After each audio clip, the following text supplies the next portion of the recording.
La baliza de emergencia dejó de transmitir a las 11:47 de la noche del 15 de marzo de 2019 a tres experimentados excursionistas, Marques Chun, Elena Vázquez y Daria Kozlova, habían activado su baliza de localización personal desde algún lugar en lo profundo del complejo volcánico de las Cascadas. La señal se originó a una profundidad de 55 metros bajo tierra, en una sección de tubos de lava que, según los estudios geológicos oficiales, no existían. Cuando los equipos de rescate llegaron a las coordenadas 12 horas después, no encontraron más que roca basáltica sólida y una sola bota de senderismo con marcas de quemadura recientes en la suela. Marques Chun no debería haber estado allí. El geólogo, de 34 años, había pasado 6 meses cartografiando formaciones volcánicas inestables para la red sísmica del Pacífico Noroeste. Sabía exactamente qué cuevas eran seguras y cuáles podían colapsar sin previo aviso. Elena Vázquez había escalado cada pico importante, desde Alaska hasta California en la última década. Daria Kozlova podía navegar sistemas subterráneos en completa oscuridad,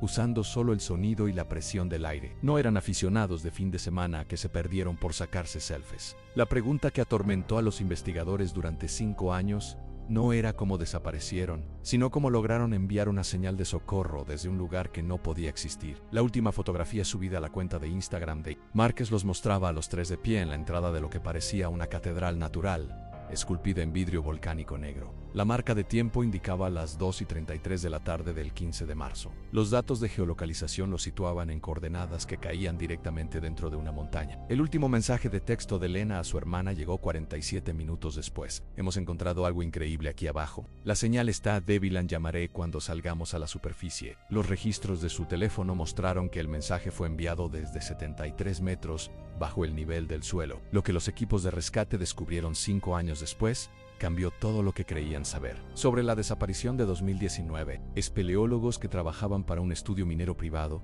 estaban utilizando un radar de penetración terrestre para mapear depósitos minerales, cuando su equipo detectó un enorme espacio vacío que no debería haber existido. La cavidad medía aproximadamente 120 metros de largo, 18 metros de ancho y 9 metros de alto, excavada directamente en el corazón de roca volcánica sólida. Cuando finalmente lograron abrirse paso a través de la entrada colapsada en septiembre de 2024, encontraron restos esqueléticos dispuestos en un triángulo perfecto, como si los tres excursionistas hubieran muerto tomados de la mano en el centro de una enorme cámara subterránea. Los esqueletos estaban posicionados exactamente a 3.6 metros de distancia el uno del otro. Cada uno miraba hacia el centro de la cámara, donde los equipos de rescate encontraron una pila de equipo electrónico cuidadosamente apilado en forma de pirámide, 2 cámaras digitales, 3 teléfonos móviles, una unidad GPS y la baliza de emergencia que había transmitido su última llamada de socorro. Cada dispositivo seguía funcionando, a pesar de haber pasado 5 años en un sistema de cuevas con un 90% de humedad. La cámara de Marques Chun contenía 247 fotografías tomadas durante su último día bajo tierra. Las imágenes los mostraban descendiendo a través de una serie de túneles naturales, que se volvían cada vez más elaborados a medida que se adentraban. En la fotografía 180, las paredes a su alrededor estaban cubiertas de patrones geométricos que parecían casi arquitectónicos, líneas perfectamente rectas y ángulos rectos tallados en roca volcánica formada hace millones de años. Elena había grabado un video de 23 minutos de sus últimas horas con vida. El video comenzaba con Elena riendo mientras filmaba a Marques tomando muestras de núcleo de las paredes de la cámara. La marca de tiempo indicaba las 9:15 de la noche del 15 de marzo. El audio era nítido, se podía oír el goteo de agua en la distancia, su respiración haciendo eco en las paredes de piedra y un leve sonido de retumbo que Marques identificó como actividad geotérmica. En el minuto 14, el retumbo cesó por completo. El silencio era tan absoluto que Elena susurró, ¿puedes oír eso? Y el susurro pareció flotar en el aire durante varios segundos. Lo que sucedió a continuación aparece en el video, pero no tiene sentido geológico. En la marca de tiempo, las 3:42 de la tarde, comenzaron a aparecer grietas en las paredes de la cámara. No eran fracturas aleatorias causadas por actividad sísmica, sino líneas perfectamente paralelas que se extendían por las superficies de piedra en un patrón de cuadrícula, como si alguien las estuviera tallando desde el interior. Las grietas brillaban con una tenue luz naranja para la que la configuración automática de la cámara tuvo dificultades para ajustarse. Se oye a Marques decir eso es imposible 3 veces en 15 segundos. Daria comenzó a leer rumbos de brújula que situaban el norte magnético en 4 direcciones diferentes simultáneamente. Los últimos 2 minutos del video muestran a los 3 excursionistas activando su baliza de emergencia mientras las paredes de la cámara seguían agrietándose en patrones geométricamente perfectos. Elena mantuvo la cámara firme incluso mientras trozos del tamaño de un balón de baloncesto comenzaban a caer a su alrededor. La última imagen clara muestra a Márquez sosteniendo una muestra de roca que parecía brillar desde dentro. Sus últimas palabras, capturadas claramente en audio, fueron: "Esto no es roca volcánica. Esto ni siquiera es roca". El video termina abruptamente en la marca de tiempo las 6:33 de la tarde. La baliza de emergencia continuó transmitiendo durante 3 horas y 14 minutos después de que la cámara dejara de grabar. El análisis forense de los restos esqueléticos reveló detalles que contradecían todo lo que sugería la evidencia en video. Los 3 excursionistas habían muerto por deshidratación aguda e inanición. La condición de sus huesos indicaba que habían sobrevivido en la cámara sellada durante aproximadamente 6 semanas después del derrumbe. Habían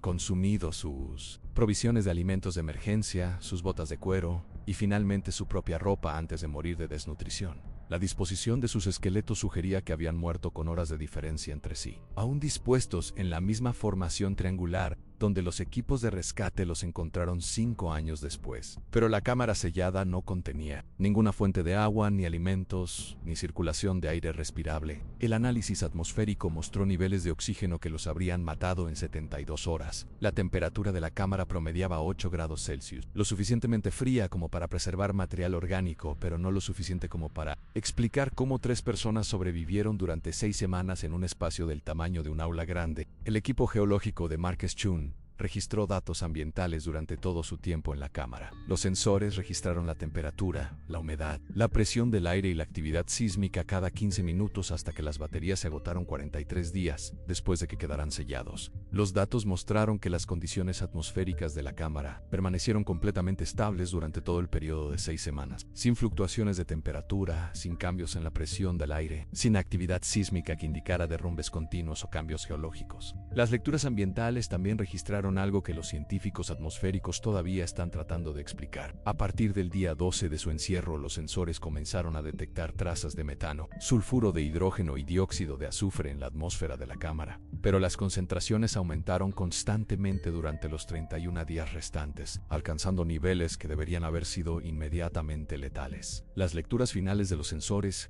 registradas el día 43, mostraron condiciones atmosféricas que habrían matado a los excursionistas a los pocos minutos de la exposición. Sin embargo, los restos esqueléticos no mostraron signos de envenenamiento por gas o quemaduras químicas. El equipo de estudio minero que descubrió la cámara hizo una última observación que los investigadores no han podido explicar. Cuando se abrieron paso a través de la entrada colapsada, utilizando equipo hidráulico, encontraron que la roca que bloqueaba la entrada del túnel era vidrio volcánico, el mismo material que se forma cuando la lava se enfría rápidamente en contacto con el agua o el aire. La formación de vidrio era perfectamente lisa en la superficie interior, como si hubiera sido vertida en su lugar mientras estaba fundida, y luego se hubiera dejado enfriar hasta formar un sello hermético. El análisis geológico confirmó que este vidrio se había formado en los últimos 5 años, pero el sistema volcánico activo más cercano se encuentra a 1.365 kilómetros de distancia. La roca que rodeaba la cámara no mostraba signos de actividad térmica reciente, flujos de lava o intrusión magmática. El vidrio volcánico se había formado de alguna manera a temperatura ambiente, en un lugar sin actividad volcánica, creando un sello perfecto que atrapó a 3 experimentados excursionistas en una cámara que no debería haber existido. El inventario final del equipo de rescate de la cámara sellada incluía un objeto que no aparece en las 247 fotografías,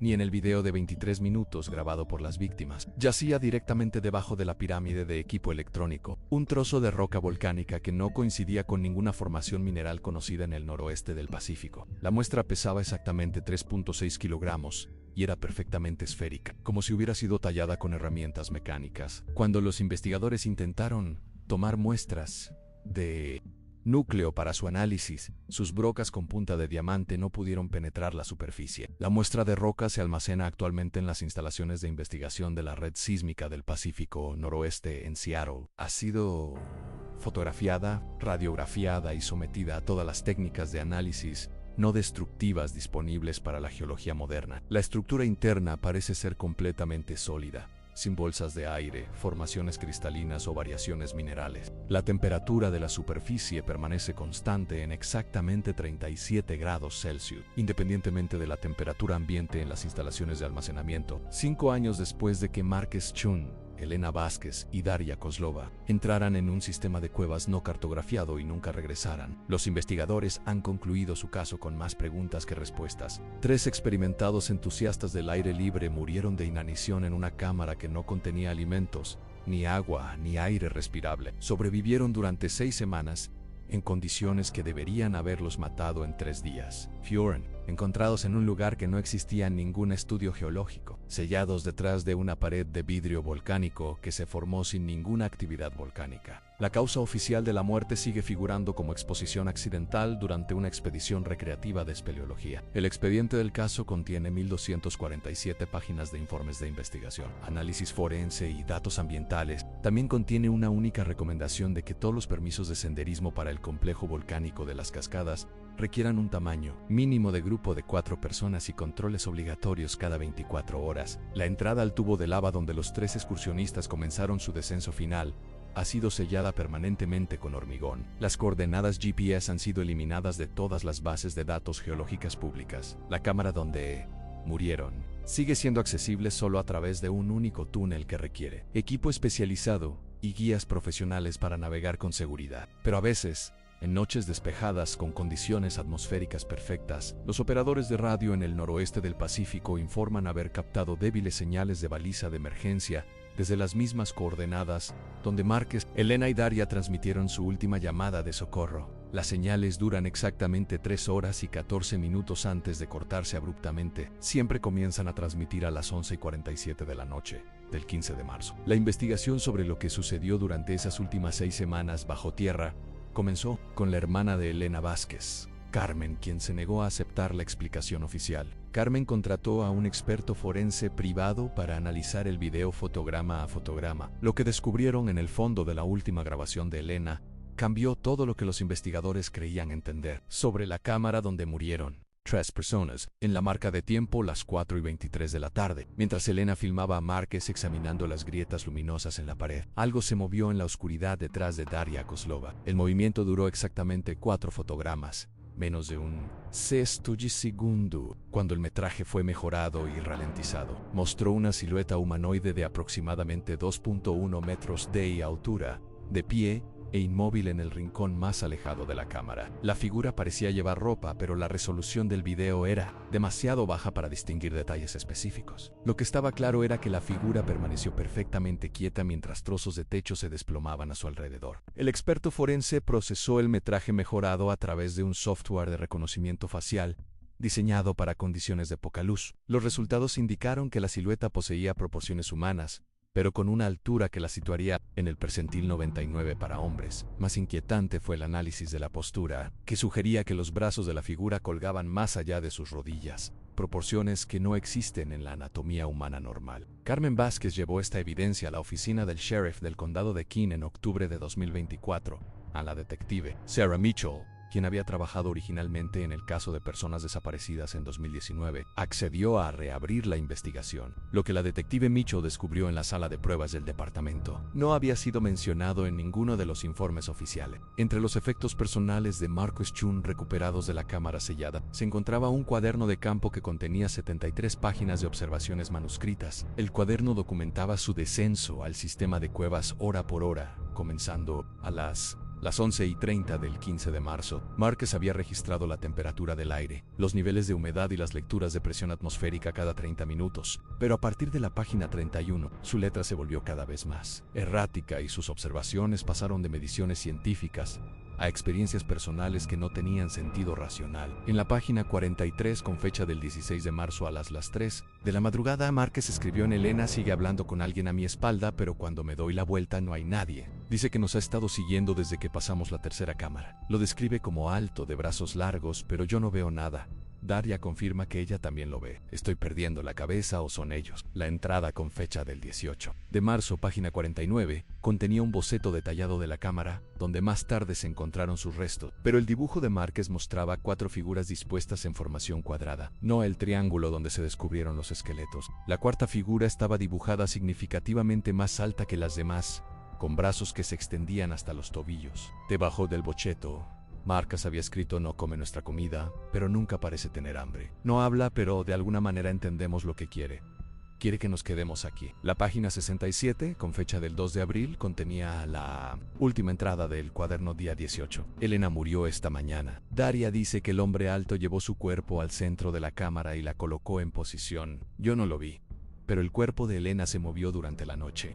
El hombre alto dice que ahora tenemos que formar un triángulo. Dice que 3 es el número correcto para que la señal funcione bien. No entiendo a qué señal se refiere, pero estoy demasiado cansado para discutir. La detective Mitchell presentó el cuaderno para un análisis caligráfico. El experto confirmó que las 73 páginas fueron escritas por la misma persona, utilizando el mismo bolígrafo, pero las muestras de escritura de las últimas 20 páginas mostraban signos de angustia psicológica severa. La caligrafía exhibía temblores consistentes con la desnutrición y la deshidratación, pero también patrones asociados con la exposición prolongada a compuestos alucinógenos. Las pruebas toxicológicas en los restos esqueléticos originalmente no habían mostrado rastros de drogas o alcohol en las muestras de médula ósea, pero la detective Mitchell ordenó pruebas adicionales buscando específicamente compuestos psicoactivos de origen natural que pudieran estar presentes en entornos de cuevas. Los resultados identificaron concentraciones significativas de psilocibina, DMT y varios alcaloides no identificados que no existen en ninguna base de datos biológica conocida. El informe toxicológico planteó nuevas preguntas sobre el análisis atmosférico de los sensores ambientales de Marcas. La investigación original se había centrado en los compuestos de metano y azufre detectados en el suministro de aire de la cámara. Pero cuando los químicos reanalizaron los datos de los sensores buscando compuestos orgánicos, encontraron trazas de alcaloides en el aire que aumentaron su concentración durante el periodo de 6 semanas. Para el día 43, el IRA-N en la cámara sellada contenía compuestos psicoactivos a niveles que inducirían alucinaciones severas en cualquier persona expuesta durante más de unas pocas horas. La fuente de estos compuestos siguió sin explicación hasta que la detective Mitchell entrevistó a la doctora Amanda Torres, una micóloga especializada en hongos cavernícolas. La doctora Torres nunca había oído hablar de la desaparición de 2019, pero cuando vio fotografías de la cámara donde murieron los excursionistas, reconoció inmediatamente los patrones geométricos tallados en las paredes. Esos patrones no fueron tallados por procesos geológicos o herramientas humanas. Fueron creados por una especie de hongo que la doctora Torres había estado rastreando durante 8 años en sistemas de cuevas subterráneas en todo el noroeste del Pacífico. El organismo, que ella había clasificado como Aphiocordyceps cascadia, era diferente a cualquier especie de hongo conocida. Crecía exclusivamente en ambientes de cuevas selladas, con condiciones atmosféricas específicas, a alta humedad, temperatura estable y niveles elevados de dióxido de carbono. Lo que hacía único a Aphiocordyceps cascadia era su estrategia reproductiva. En lugar de liberar esporas al aire como los hongos normales, producía alcaloides en el aire que alteraban el comportamiento de los huéspedes mamíferos. Los animales afectados permanecerían cerca del hongo durante periodos prolongados, muriendo finalmente de inanición mientras el organismo consumía lentamente su tejido en descomposición. Los patrones geométricos en las paredes de las cuevas eran en realidad los cuerpos fructíferos del hongo, dispuestos en formaciones matemáticas que maximizaban la distribución de compuestos psicoactivos en espacios cerrados. La doctora Torres había documentado 17 sistemas de cuevas diferentes donde Aphiocordyceps cascadia había matado pequeños mamíferos utilizando esta estrategia, pero nunca había encontrado evidencia de que el hongo afectara a los humanos, principalmente porque la mayoría de los sistemas de cuevas infectados con el organismo eran demasiado remotos o peligrosos para la exploración recreativa. La cámara donde murieron Marcas, Elena y Daria fue el primer caso conocido de exposición humana a una colonia madura de Aphiocordyceps cascadia. La colonia de hongos explicó las alucinaciones documentadas en el cuaderno de Marcas, la angustia psicológica evidente en su último video, y los compuestos atmosféricos detectados por los sensores ambientales. Pero no explicó cómo 3 experimentados excursionistas habían sobrevivido durante 6 semanas en una cámara sellada sin comida ni agua, ni por qué sus esqueletos fueron encontrados dispuestos en una formación triangular perfecta. La doctora Torres solicitó permiso para regresar a la cámara sellada con un equipo de investigadores micológicos. La detective Mitchell aprobó la expedición en diciembre de 2024, 5 meses después de que se reabriera el caso Low-Q. El equipo de investigación encontró dentro de la cámara proporcionó la última pieza de evidencia necesaria necesaria para comprender lo que realmente había sucedido durante esas 6 semanas bajo tierra. Las paredes de la cámara estaban completamente cubiertas de cuerpos fructíferos de Ophiocordyceps cascadia, dispuestos en los mismos patrones geométricos visibles en las fotografías de marcas. Pero la colonia de hongos mostraba signos de actividad alimentaria reciente que era imposible de explicar utilizando procesos biológicos normales. Las muestras de tejido de varias ubicaciones en toda la cámara contenían ADN humano que coincidía con los perfiles genéticos de las 3 víctimas. El hongo había estado consumiendo sus cuerpos continuamente durante el periodo de 6 semanas, pero tan lentamente que el proceso no había interferido con las funciones corporales normales. En lugar de matar a sus huéspedes inmediatamente, Ophiocordyceps cascadia se había estado alimentando de ellos mientras los mantenía vivos a través de un mecanismo biológico desconocido. Las víctimas habían muerto de inanición porque el hongo consumía su ingesta calórica más rápido de lo que podían reponerla, pero el organismo de alguna manera había mantenido sus procesos fisiológicos básicos mucho más tiempo de lo que debería haber sido posible. El análisis microscópico de las muestras óseas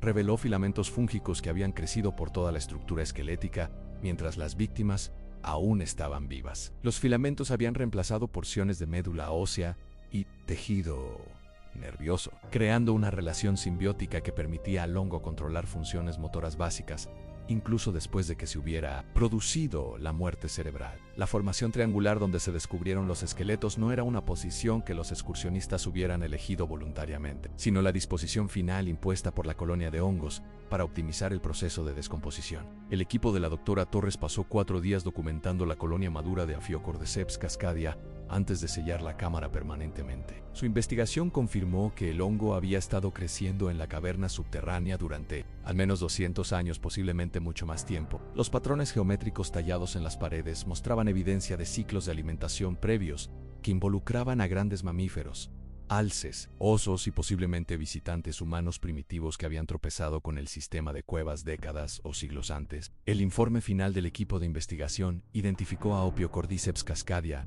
como un depredador ápice, previamente desconocido que había evolucionado específicamente para explotar los sistemas de cuevas creados por la antigua actividad volcánica en el noroeste del Pacífico. El organismo representaba una adaptación evolutiva única que le permitía sobrevivir en entornos completamente sellados al crear sus propias fuentes de alimento a través de la manipulación conductual de mamíferos más grandes, pero el informe también señaló varias anomalías biológicas que no pudieron explicarse con el conocimiento científico actual del comportamiento fúngico. El organismo parecía poseer capacidades de toma de decisiones que sugerían un nivel de inteligencia mucho más allá de lo que debería ser posible para una colonia de hongos. Los patrones geométricos que creó eran matemáticamente precisos, hasta un grado que implicaba un diseño consciente en lugar de procesos biológicos aleatorios. Lo más inquietante fue la evidencia de que Ophiocordyceps cascadia podía de alguna manera manipular dispositivos electrónicos para extender el alcance de transmisión de las balizas de emergencia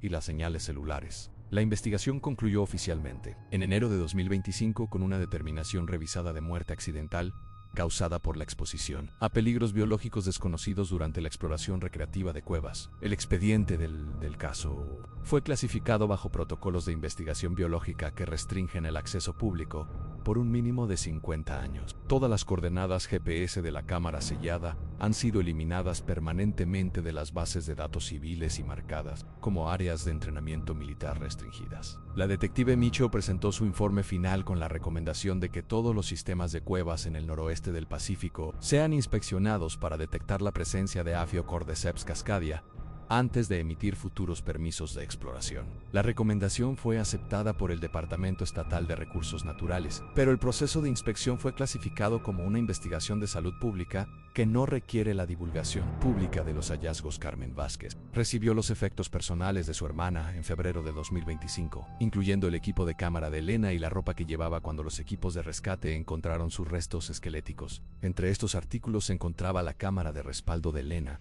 que había sido pasada por alto en el inventario de pruebas original. La cámara contenía una única fotografía que Elena había tomado 3 días antes de su viaje planeado de exploración de cuevas. La fotografía mostraba a Elena, Marcus y Daria de pie frente a una tienda de artículos de camping en Seattle, cargando sus mochilas con el equipo que llevarían a la cámara subterránea donde murieron. Pero en el fondo de la imagen Apenas visible en el reflejo del escaparate de la tienda, se encontraba la silueta de una figura alta con brazos que le colgaban más allá de las rodillas. La figura parecía observarlos desde el otro lado de la calle, como si los hubiera estado siguiendo incluso antes de que entraran en el sistema de cuevas. Carmen Vázquez presentó la fotografía a la oficina del sheriff del condado de King, pero la detective Michelle se había retirado del servicio activo y el expediente del caso había sido transferido a las autoridades federales. La fotografía fue añadida a la colección de pruebas clasificadas con una anotación de que no se justificaba una investigación adicional basándose en los hallazgos de investigación biológica existentes. La tienda de artículos de camping donde Elena tomó la última fotografía cerró permanentemente en marzo de 2025.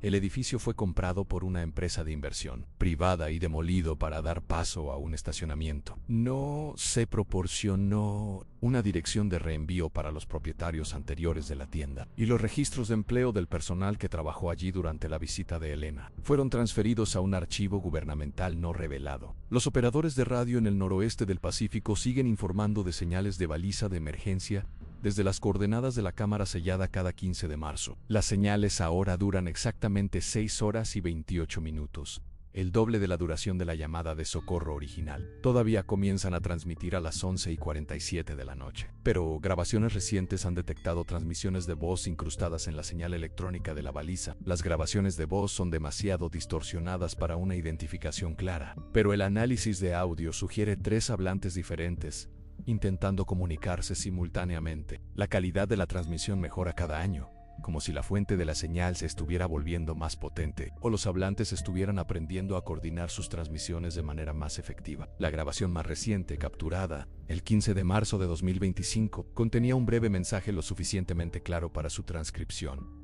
Encontramos la salida, pero no podemos irnos hasta que alguien ocupe nuestro lugar. El hombre alto dice que el triángulo debe permanecer completo. Seguimos vivos aquí abajo, pero no podremos estarlo mucho más tiempo. El mensaje duró 14 segundos antes de disolverse de nuevo en interferencia electrónica. No se han establecido protocolos de respuesta para estas transmisiones anuales, y las autoridades federales han clasificado todas las grabaciones como anomalías atmosféricas no relacionadas con la investigación original de personas desaparecidas. La cámara sellada sigue siendo accesible a través de túneles mineros que requieren equipo especializado y guías profesionales. Los permisos de acceso están disponibles a través de una empresa de seguridad privada que no anuncia sus servicios, ni proporciona información de contacto a través de directorios públicos. El proceso de solicitud requiere extensas verificaciones de antecedente, evaluaciones psicológicas y exenciones firmadas que reconocen la exposición a peligros biológicos no especificados. No se han aprobado permisos de exploración desde la expedición de investigación de la doctora Torres en diciembre de 2024.